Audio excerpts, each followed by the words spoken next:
ఆవకాయ ఆంజనేయ కథ మొదలెట్టినాడు చూడారయ్యా శక్తినంతా చూడగట్టి చెట్టు దులిపినాడు అంజయ్య ఎర్ర ఛాయ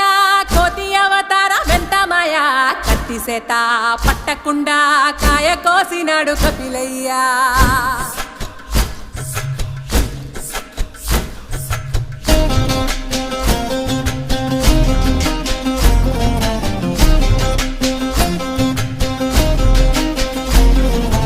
అంజనమ్మ ముందు వంజుల్ పుంజుల్ సీడి మామిడి ముక్కలు కుప్పల్ తెప్పల్